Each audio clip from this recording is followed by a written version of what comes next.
Attention, attention, la pandémie de Covid-19 n'est pas encore terminée. Le virus circule toujours. Des morts et des cas graves sont régulièrement enregistrés. Que faire pour ne pas contracter le virus? Il faut respecter les gestes barrières, c'est-à-dire porter systématiquement le masque en tout lieu public et dans toutes les situations à risque. Éviter les regroupements. Observer la distance de sécurité d'1 mètre au moins entre individus. Se laver fréquemment les mains à l'eau et au savon ou les désinfecter avec du gel hydroalcoolique. Nettoyer régulièrement les surfaces ou objets avec lesquels les mains peuvent être en contact, à savoir table, téléphone portable, poignée de porte, volant ou guidon lorsqu'on n'est pas seul à conduire les véhicules ou que les objets sont manipulés par plusieurs utilisateurs. Pour tout savoir sur l'épidémie du coronavirus au Bénin, rendez-vous sur le site web www.gouv.bj/coronavirus.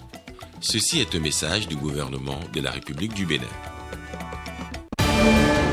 Protection des enfants au Bénin, plusieurs promoteurs de centres d'accueil ont reçu leurs agréments ce jeudi, une façon pour le gouvernement de garantir le bien-être des enfants.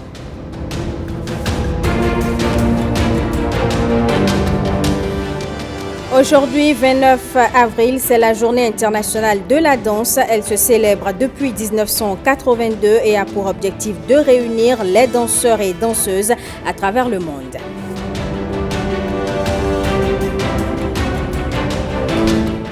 Hors du Bénin en Mauritanie, l'ex-président Ould Abdelaziz dit vouloir continuer à faire la politique malgré les poursuites judiciaires. En Thaïlande, le nouveau variant du coronavirus fait des ravages. Le nombre de patients augmente. Mesdames et messieurs, bonsoir et bienvenue au journal. La réforme du système partisan a effectivement pris corps au Bénin à l'avènement du gouvernement de la rupture. Sa matérialisation la plus prononcée a été le nombre très réduit de candidats à la présidentielle du 11 avril dernier. Lénaï Kagwazao s'est intéressée au sujet. Voici son reportage. De 33 en 2016, le nombre de candidats à la présidentielle au Bénin est drastiquement descendu à 3 en 2021, fruit de la laborieuse et pertinente réforme du système partisan impulsée par le président de la République, Patrice Talon. Une réforme qui a sonné le glas des candidatures pléthoriques, voire bouffonnes et plaisantines, sans véritable projet de société. La route aura été certes longue, mais l'arrivée, belle. L'occasion des élections qui sont tenues tout récemment, on a compris qu'il y a des avancées notables qu'il faut saluer. Nous devons nous féliciter du choix qui a été fait par le peuple béninois entier, puisque vous avez vu que cette fois-ci, c'est des duos. Et dans le cadre évidemment de ces élections-là, on a compris qu'il y a une simplification du pilote politique, ce qui facilite d'ailleurs le choix des candidats. Et quand on voit même, je crois, le bulletin de vote, c'est plus aéré, l'électeur béninois ne se perd plus, il se fourvoie plus dans le choix des candidatures. C'est bien que le choix qui se fait est un choix sérieux, important, en fonction évidemment des attentes du peuple. Désormais donc révolue l'époque des regroupements claniques, des clubs électoraux et des groupuscules sans idéologie qui se font passer pour des partis politiques et qui sont sans réel ancrage, sans véritable assise nationale. Lorsque des acteurs politiques de régions, d'ethnies, en viennent à créer donc de ces petits clubs électoraux et font avec du chantage politique. Je voudrais avoir tel poste ministériel, je voudrais être qu'on nomme dans mon parti, dans mon petit parti, le DG de tel ou tel. Cela n'est pas des attitudes qui permettaient à ce que nous puissions aller vers le développement. Aujourd'hui, avec ce qui est fait, nous avons des hommes politiques à l'échelle nationale. Déjà, la réforme, ce que les gens ne perçoivent pas directement, c'est que ça nous permet d'avoir un ancrage donc, national. Le lien national est davantage solidifié parce que le parti qui a des militants à Porto-Novo, à Tchaourou, à Niki, à Kandi, peut valablement donc porter une offre politique et aller à la conquête du pouvoir. Je salue l'organisation pratique des partis politiques qui, désormais, ont fait l'option de respecter le système qui est en cours, le nouveau système qui permet évidemment aux partis, non pas de s'asseoir sur des clivages, sur la capacité d'un candidat à financer une élection, mais désormais, ils savent que chaque Béninois peut participer efficacement au sein d'un parti tout en nous œuvrons efficacement à obtenir les financements publics. Désormais, l'État offre les financements publics aux partis sérieux sur la base d'un certain nombre de critères consensuellement arrêtés et qui sont dans le code. Toute une batterie de tests révisés et revisités constitue les béquilles de cette réforme qui conforte la démocratie béninoise, très citée en exemple. Quand on fait le bilan aujourd'hui, on ne peut que se sentir satisfait. Satisfait parce que le Bénin s'engage résolument donc vers la rationalisation, vers la réforme de son système partisan. Et nous pouvons espérer que dans 10 ans, dans 15 ans, dans 20 ans, notre modèle pourrait ressembler à ce que nous observons dans les pays occidentaux. La France par exemple, les États-Unis, donc où on a quasiment 2 ou 3 grandes formations politiques qui régent la vie politique et donc les électeurs peuvent se situer par rapport donc à l'idéologie de chacun des partis. Depuis 1990, nous offrons au peuple africain et au monde entier notre capacité à changer la donne. Vous savez que nous sommes des baromètres des grands changements intervenus sur le continent africain. Nous sommes une école, le Bénin est un laboratoire. Notre démocratie doit pouvoir générer le développement, tant souhaité. La fonction présidentielle n'est pas une fonction simple, hein. Il faut avoir l'étoffe, il faut avoir la dimension.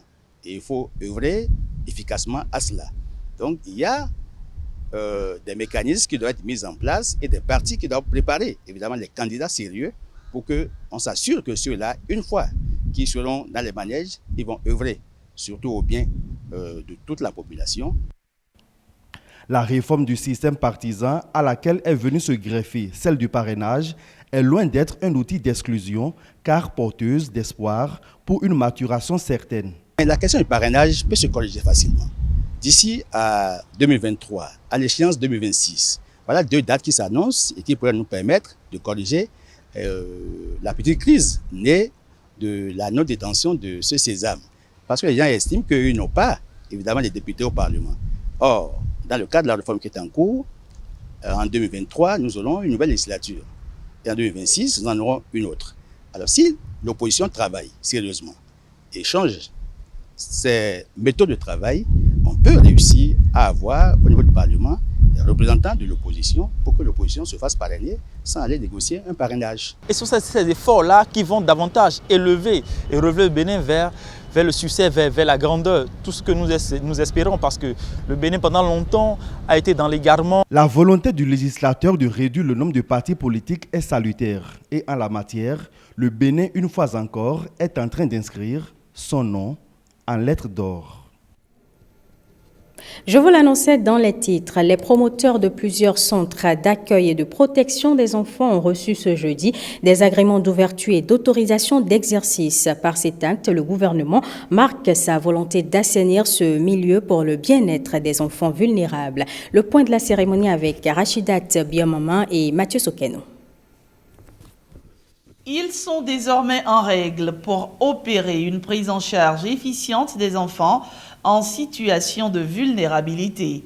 Les agréments que reçoivent ces centres d'accueil et de protection des enfants valent la reconnaissance de l'État qui souhaite mettre fin au désordre noté dans ce milieu. Aujourd'hui, nous sommes heureux et fiers de votre leadership qui nous rassure et à travers cette reconnaissance formelle de nos capés ici représentés. Nous nous engageons à donner le meilleur de nous-mêmes afin que les enfants qui séjournent dans nos centres aient les moments d'une enfance heureuse. Cette remise d'agrément est l'aboutissement d'une démarche rigoureuse d'études, de dossiers, de visites et de contrôles sur le terrain, également de plusieurs sessions de délibération. En décembre 2020 déjà, 25 centres recevaient leurs agréments. Aujourd'hui, d'autres rejoignent le rang. Aujourd'hui, vous êtes 11 KPE à les recevoir dans les départements du Mono, du Zou, des Collines et de la Takora. Vous avez subi l'application de la même démarche et désormais vous êtes autorisés à exercer légalement sur le territoire du Bénin. Une autorisation à exercer certes, mais elle n'est pas un blanc-seing, prévient l'autorité ministérielle. L'obtention d'un agrément n'est pas une fin en soi. C'est un instrument de reconnaissance, d'acceptation du centre à exercer en toute légalité sur le territoire et uniquement dans son champ de compétences. Donc les KPE qui vont outrepasser leur domaine d'action seront interpellés et répondront également de leurs actes. Après cette étape d'assainissement du milieu des centres d'accueil et de protection des enfants au Bénin, viendra celle de la digitalisation. L'intérêt supérieur des enfants en situation vulnérable en est l'ultime but. Sachez, mesdames et messieurs, que le président de la Commission de l'Union africaine, Moussa Faki Mahamat, a lui aussi adressé ses félicitations au président Patrice Talon pour sa réélection. La substance à suivre avec Marcela Rossi. En cette heureuse occasion, il me plaît de vous adresser mes chaleureuses félicitations et celles de l'ensemble de la Commission de l'Union africaine ainsi que mes vœux de réussite dans cette haute et exaltante responsabilité.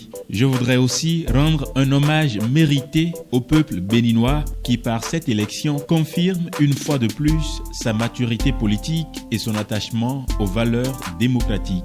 La Commission de l'Union africaine réaffirme sa solidarité avec le peuple béninois et réitère sa disponibilité à travailler avec vous pour la consolidation de la paix et la mise en œuvre de l'agenda continental. Je vous prie de croire, Excellence Monsieur le Président et chers frères, en l'assurance de ma très haute et fraternelle considération.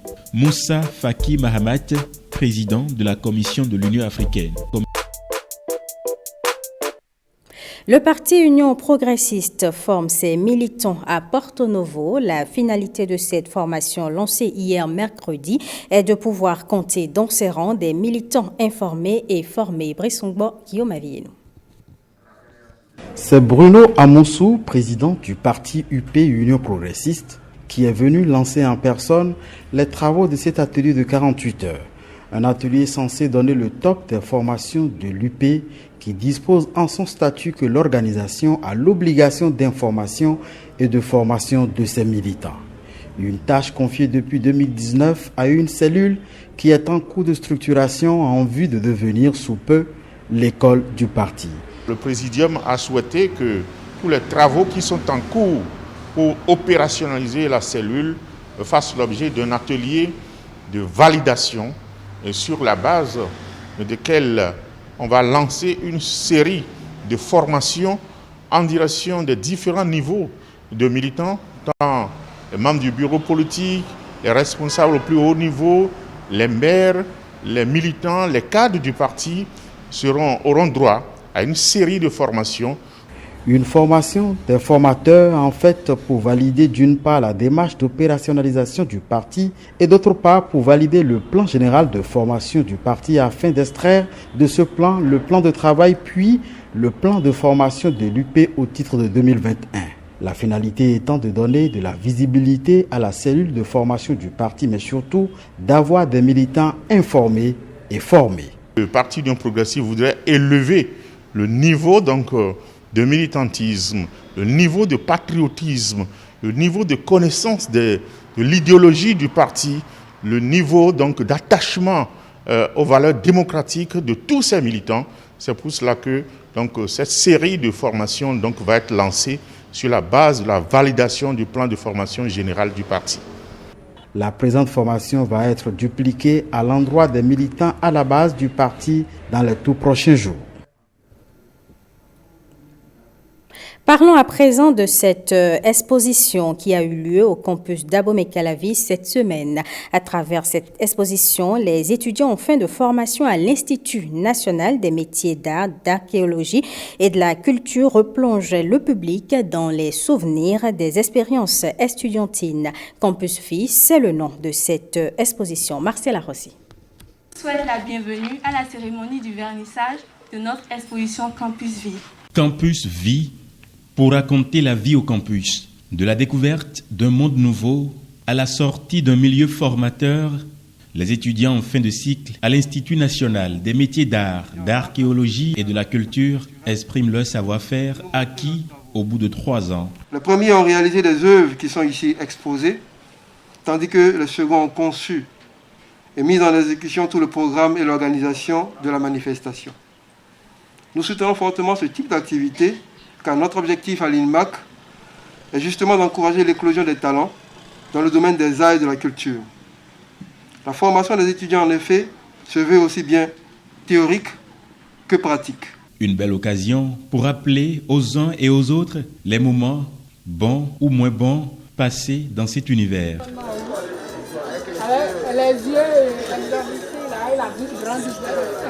Voici, présent à ce rendez-vous, un recteur convaincu et rempli d'espoir. Espoir que le secteur artistique et culturel du Bénin ne souffrira point de compétences.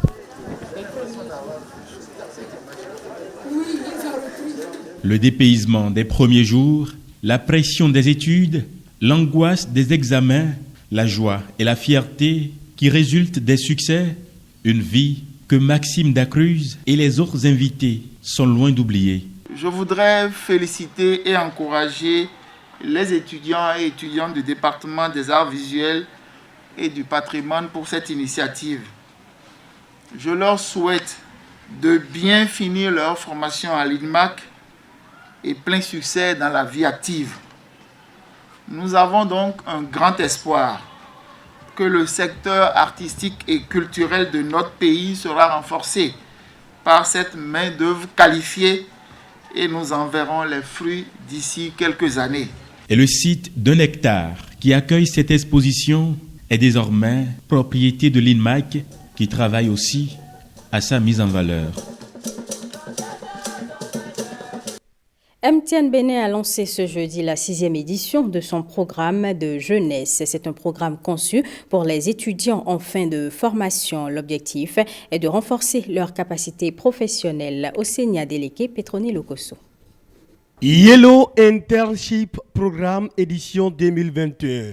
Une initiative du réseau de téléphonie mobile MTN. Elle consiste à recruter les meilleurs étudiants des universités partenaires de ce réseau afin de leur offrir un stage de 3 mois pour acquérir des expériences professionnelles et pour nourrir leur goût pour l'entrepreneuriat. C'est un programme de stage de 3 mois qui nous permet en tant qu'entreprise citoyenne d'offrir 3 mois de stage à des étudiants de la place. Nous savons comment la demande est forte et il nous fallait essayer de structurer cela et d'organiser cela de sorte que lorsque nous recevons les étudiants, ça puisse leur être utile, ils puissent sortir de là avec réellement des compétences et que nous, de notre côté, nous puissions aussi en tirer quelque chose. Et ce que nous en tirons, c'est l'innovation qu'apporte la jeunesse. Ça nous permet de voir les choses autrement. Cette année, 24 étudiants sont retenus pour ce programme et ils vont parcourir les différents départements de MTN Bénin sous la supervision des coachs mis à leur disposition. Pour cette édition, 24 étudiants, contrairement aux autres années où nous allions jusqu'à 40. Covid, malheureusement, oblige. Nous ne pouvons pas prendre un très grand nombre. Donc nous aurons 24 étudiants qui seront là pour 3 mois, mais comme nous l'avons indiqué tout à l'heure, le changement, c'est qu'il ne s'agit pas de 3 mois statiques. Les étudiants peuvent venir à leur rythme. Nous le lançons aujourd'hui. Certains sont sur des projets, donc ils ne peuvent pas commencer lundi. Nous sommes assez flexibles. À tout moment où ils vont arriver, ils seront avec nous pour 3 mois. Nous avons lancé les avis de recrutement dans presque toutes les universités. Et contrairement aux autres années, les étudiants ont postulé librement. Déjà, on a commencé par l'envoi d'une vidéo. Puis on a fait un entretien à la direction générale, un entretien qui consistait à faire une présentation, puis un entretien oral. Donc durant toute cette étape, c'était vraiment stressant et challengeant, mais on a pu tirer notre épingle du jeu. En 6 éditions, Yellow Internship Programme impacte déjà des centaines d'étudiants avec à chaque fois une possibilité d'embauche des tout meilleurs à la fin de leur stage. En page culture, on parle de la Journée internationale de la danse instituée depuis 1982 et qui a pour objectif de réunir les danseurs et danseuses professionnels à travers le monde autour de ce langage universel qu'est la danse. Dansons pour créer de la lumière dans l'obscurité, c'est le thème de l'édition 2021 de cette journée. Patrick Jossou, Ramatoulawani. Volcanique, du sport à la danse ou de la danse au sport, le pas est vite franchi pour illuminer une journée. Dansons ensemble aux quatre coins du monde pour créer de la lumière dans l'obscurité. C'est le thème de cette 39e journée internationale de la danse.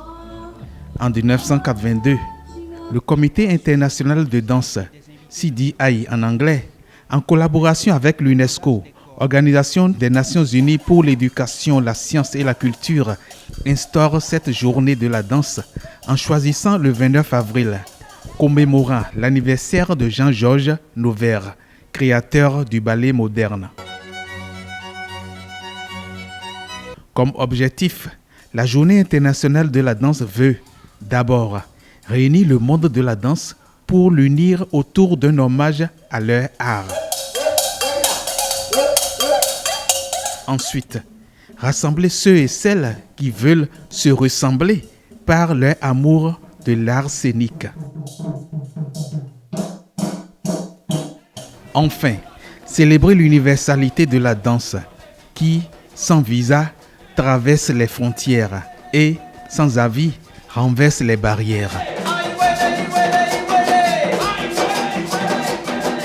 Alors, la danse, qu'est-ce que c'est? La danse pour moi c'est la vie parce que nous sommes un corps dans un environnement et c'est un corps qui bouge en permanence. C'est un corps qui se meut en permanence. Lorsque nous marchons, nous faisons des mouvements. Nos bras font des mouvements, nos pieds font des mouvements. On est toujours en train de danser et la danse c'est une interaction en permanence. Un peu comme dans la vie. La danse c'est la vie. La danse et la vie, bien liées. La danse défend, fend, prend, pend, rend, sent, tend et vend la vie. Et la vie, c'est la lumière. Comme le dit le thème de cette 39e journée en ce 29 avril 2021, dansons pour apporter de la lumière aux ténèbres, pour porter de la clarté à l'obscurité.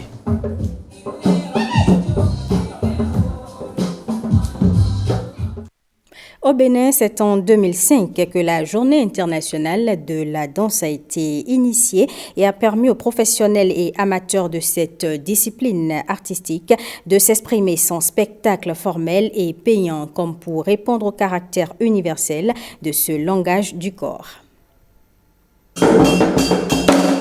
Rachel Agossou, elle s'appelle.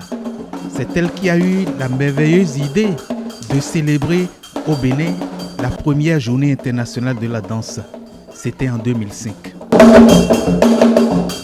Ça fait environ 16 ans que j'ai introduit la journée internationale de la danse au Bénin. C'est une journée qui existe depuis des années, mais moi j'en ai entendu parler seulement en 2005. Et j'ai dit, il faut que cela vienne au Bénin aussi. Et la journée internationale de la danse, je pense que c'est la journée que les danseurs et les non-danseurs peuvent s'offrir pour s'exprimer comme ils veulent. C'est une journée de fête, c'est une journée de lâcher prise, c'est une journée où on peut se mettre dans la rue et bouger comme on en a envie. Si on a envie de parler de quelque chose, on sort et on bouge, on attire l'attention sur la danse. Un peu comme la journée de la musique où si j'ai mon instrument, je peux décider de me mettre sur le carrefour et je joue ma guitare. Il faut une journée comme ça pour attirer l'attention des populations sur la pratique de la danse parce que c'est une pratique à part entière, c'est un métier à part entière et ce n'est pas pour les lipanos comme on dit.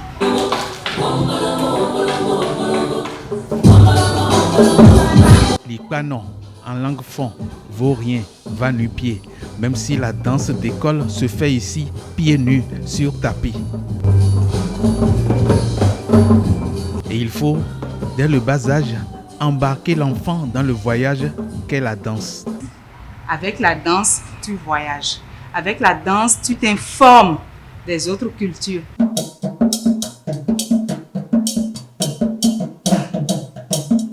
Lorsqu'il s'agit des enfants, beaucoup pensent que la danse, c'est juste une activité ludique et que ça distrait les enfants et que ça les éloigne de l'intelligence académique. Pas du tout, c'est tout le contraire. c'est tout le contraire, parce que la danse, c'est discipline, la danse, c'est rigueur, la danse, c'est volonté.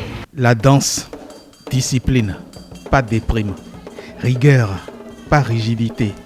Volonté, pas vol hanté. La danse, c'est la cadence fermée par un cadenas expressif, impressif et impressionnant. Hors du Bénin en Mauritanie, l'ex-président Ould Abdelaziz assure qu'il va continuer à faire la politique malgré les poursuites judiciaires. Pendant ce temps, la Chine lance le premier module de sa station spatiale. Et puis en Thaïlande, le nouveau variant du coronavirus fait des ravages. Le nombre de patients Covid se multiplie. Pas de place dans les hôpitaux. Un stade national a été converti en hôpital. Ce sera tout, mesdames et messieurs, pour ce journal que je vous remercie d'avoir suivi.